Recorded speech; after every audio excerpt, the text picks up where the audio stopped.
This is Practice Squadron. I'm Matthew, and thank you all for tuning in. If you're watching this on YouTube, thank you for watching this on YouTube, and if you're listening to this on all of the Practice Squadron, where all the podcasts are. We're talking about Apple, we're talking about Google, we're talking about Spotify, and it's on a few more, so if that's where you're at, thank you so much, and vice versa. If you're watching this on YouTube, definitely check it out on all those streaming all the podcast platforms. And then if you're listening to this on podcasts, check out the YouTube channel. I do a couple to sometimes 3 videos a day. Sometimes, I do a lot of different things, a lot of sports, a lot of tech.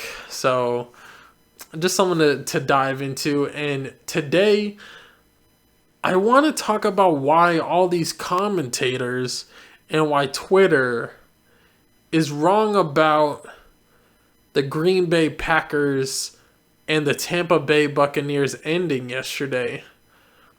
I watched ESPN all morning, and all they talked about all day was how Matt Lafleur doesn't know how to coach and that he made the wrong decision in yesterday's game. And I'm sitting there and I liked the decision when I watched the game yesterday. Still thinking about it today, I think it's a really good decision and play calling. So let me break it down. If you didn't watch the NFC Championship game yesterday between the Tampa Bay Buccaneers and the Green Bay Packers. So 4th and goal, right? The play before that, 3rd and goal, Aaron Rodgers probably could have ran it to, probably not for a touchdown, but at least get within that 1 to 2 yard range to set up the 4th and goal, right? So it's 4th and goal. They're down at this point in the game, they're down 8 points, right? So to tie the game, not to win, to tie the game, they need to get a touchdown and then get the 2-point conversion, right? They tried a 2-point conversion earlier in the game, and it was unsuccessful. It was dropped. Here's my thing. It's 4th and goal. You're down by 8. Even if you get the touchdown and the 2-point conversion, you're not winning, right? You somehow need a field goal, at the end to win the game, or a touchdown, whatever you had it. You have to make a stop either way if you're going to win the game in regulation, right? They decide to kick the field goal. My personal opinion, and I'm going to dive into this more, you take the points when you can, right? You're either going to need a field goal or a touchdown to win the game in regulation anyways. Take the field goal when you can. So they kick the field goal, right? They're down 5. Now, here's where it continues to make a good sense, right? So they have 3 timeouts left, and they have the 2-minute warning. So 4 stops. All they have to do is get a stop on defense, right? You're going to need a stop on defense anyways if you want to win the game in regulation, right? And here's the flip side of this story. If you tie it up, Tom Brady is not going to end the game in a tie. Let me tell you this. Tom Brady's going to bring that ball downfield because there was over 2 minutes left, and they would either get a touchdown or a field goal. That's just who Tom Brady usually is in these clutch situations. There was too much time on the clock at that point to not even think that Tom Brady, wouldn't bring his team down the field to at least kick a field goal and win it for them, right? So not only if you're Green Bay, right, if you go for it on 4th down, you need to get the touchdown. You need to get the 2-point conversion, and then your defense has to play, and hopefully they don't give up the field goal at the end. But even if they do all that, right, even if they get the touchdown, they get the 2-point conversion, they stop Tampa Bay, they still have to go to overtime. And we all know how overtime is. You flip the coin, and then, maybe you get the ball, maybe you don't. Most of the time, Tom Brady gets the coin at the end in overtime. We've just seen it happen. He gets the ball, and then he gets a touchdown, and the game's over. So personally, I think that's something that a lot of these commentators, specifically on ESPN, and I've seen it on Twitter, I've seen it on Fox Sports, they want to yell at you and say, you got to give Aaron Rodgers the ball. You got to give him the ball. Okay, but you need the touchdown, the 2-point conversion, and your defense has to come out anyways. And then you have to hope that you get the coin toss. And then you get another touchdown. Because if you get a field goal on the first try, then they get a field goal in overtime. Or if you kick the field goal and they get a touchdown, you lose anyways. That's a lot, honestly. I'm not going to lie. No, I mean, especially on 4th down. And with my argument that you got to give Aaron Rodgers the ball.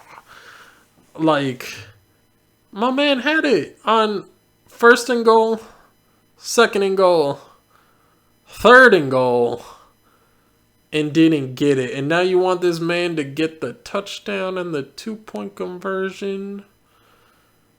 Okay.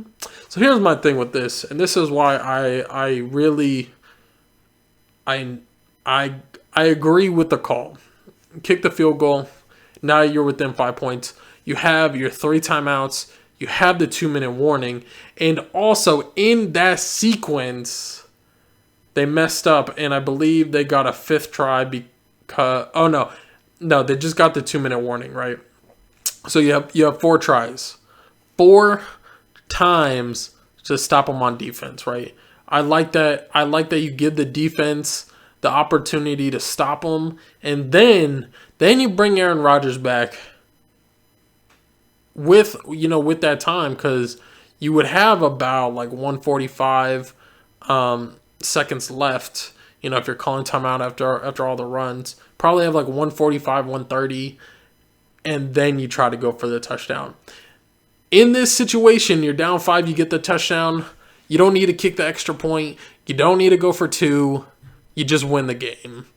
And I think for me personally, after I laid out all those steps, I think that's still the smarter way to go. You get the field goal, you stop them on D, and then you get the touchdown.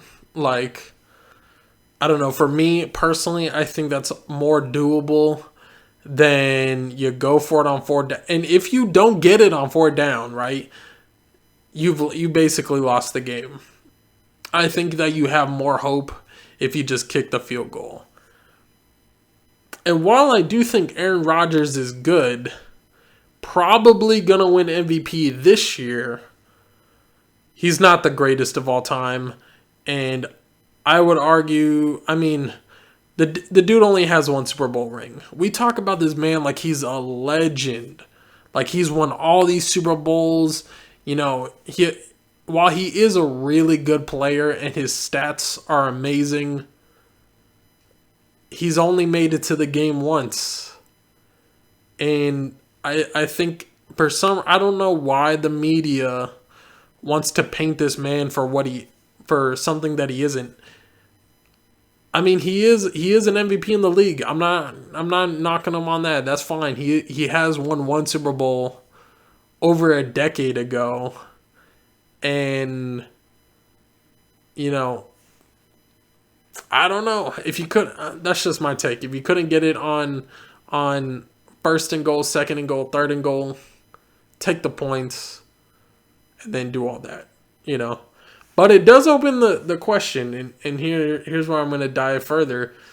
I don't think Aaron Rodgers should be that mad. I think if anything, this helps his legacy to an extent, because now it shifts the blame to somebody else.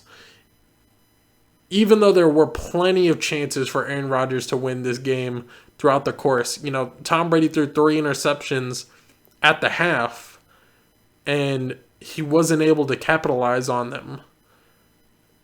So that's just another situation. But Now we're talking about legacy. Imagine this. The narrative would have shifted if they go for it on fourth down and don't get it. Then all the blame would be on Aaron Rodgers. They'd be like, oh, he doesn't have it. In clutch moments, he didn't have this one. And will he make it back to the NFC Championship? Can he bring his team to the Super Bowl?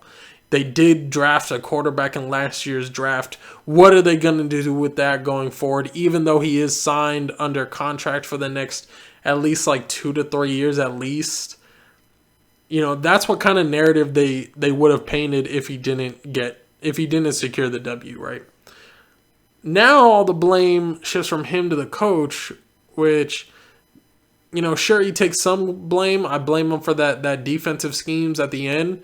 But that play calling was, I believe it was right. But that's how people are going to look back on him and this game specifically. And, you know, people talk about Aaron Rodgers as if he is the greatest of all time, which he isn't. Of course, that's Tom Brady. But in my eyes, Peyton Manning has been more dominant than Aaron Rodgers. Like, let's be honest. 2 Super Bowls, at least been to 3. No, 4. He's been to 4 Super Bowls. He won with the Colts, went to another one with the Colts because they lost to the Saints, and then lost one and won one in Denver. To me, that's more iconic than Aaron Rodgers is. But I'm talking all this mess, and I know I want Aaron Rodgers on the Patriots next year. I think that could be pretty spicy. But I also kind of want some other players like Matthew Stafford or Deshaun Watson. But I don't know. I think that there's some narrative, and it's probably for the clicks, that ESPN just wants to trash the coach. They don't want to shift the blame to Aaron Rodgers. And I don't know why. I don't know why they want to like uplift him, you know, as a player. While he is one of the greatest in the game currently, he's not the best of all time. And more often than not, you know, he's not there in those important games. You know, like I said, he's only won 1 Super Bowl over a decade ago. Hasn't made it to the Super Bowl since. At what point do we start looking at Aaron Rodgers as if he's not the guy, at least in Green Bay? Do I think he could go to a different team and take a team to the Super Bowl? Maybe. You know, could he pull a Tom Brady and ditch his team and go somewhere else and make it to the Super Bowl? Maybe. NFC probably. And here's my thoughts on the NFC too going forward. Who's really there? Like, okay, you're going to have Tom Brady for at least next year, possibly the year after that. If they win the Super Bowl this year and then make it back to, let's say, the conference finals, or even if they go to the Super Bowl, he might run it back a third year, right? Drew Brees is going to be retiring. Who else is really there in the NFC that could really, you know, who's on that level of Aaron Rodgers? To my knowledge, no one. I mean, let's just be real about it. No one is on that level once you take Drew Brees out of the conversation. Taysom Hill, while he is good, he's not bringing his team to the Super Bowl. That's just my thoughts. You have Russell Wilson, but, you know, in recent memory, he too keeps coming up short in the playoffs. But, I mean, to his credit, he's been outperforming where his team should be all season, all regular season, and they just don't have it in the playoffs. You know, there is the Rams, but I don't really like them long term, to be honest. The Rams are an interesting choice if they traded Jared Goff for Aaron Rodgers. I think that team could go to the Super Bowl, kind of like how Tom Brady did with the Tampa Bay. But then you go to the AFC, and now you're facing Josh Allen, who I think is going to bounce back after this year. I think he's been progressing every single year that he's been in the league, and I don't see that stopping next year. Pat Mahomes, MVP, Super Bowl MVP, and now going to the Super Bowl again. That's like almost as tough as Tom Brady, I'm going to be honest. So if you go to the AFC, you're going to have to challenge him. And then, of course, there's Lamar Jackson, who keeps coming up short. Tight end's not really doing anything. So a part of me does believe that the NFC is where he needs to stay. So I don't think that he's going to leave and go to the AFC. But also, you know, are you really going to gamble your future with a franchise you don't know when you've been in Green Bay your whole career, have won a Super Bowl, and now the media and mostly the fans are on your side now? You know, that gives you greater leverage. I think next time they're in that situation and Matt Lafleur wants to kick the field goal, I think he waves them off. And I think he does what he does for the sake of his legacy and also his tenure there in Green Bay. So, I mean, I don't know, guys. There's my little rant on Aaron Rodgers and kind of how ESPN and Fox Sports kind of been annoying me all day. All day. It's as if they didn't even think about the possibility of or the rationale of what the coach is going through. And I feel like we see that a lot. I think in clutch or in prime moments, you know, where things typically don't go your way, I think they turn on the coach, right? No one's going to talk about how the defense failed them. They're just going to talk about how the coach didn't trust in his quarterback. And while they say that, they don't understand that they needed a stop and then another touchdown. So his coach is actually believing in his defense and then believing in his quarterback to get him a touchdown at the end of the game where the clock is even more stricken. Sounds kind of lame, to be honest. Well, as always, guys, thank you for listening and watching. I'll be coming out with another video tomorrow. Leave a comment down below if you're watching this on YouTube of potentially a topic you would want to see me talk about tomorrow. If you're listening to this on a podcast, tweet me. All that stuff is in the description. P.S. Will Aaron Rodgers make it back to the NFC Championship at least? And then further, can he even make it to a Super Bowl?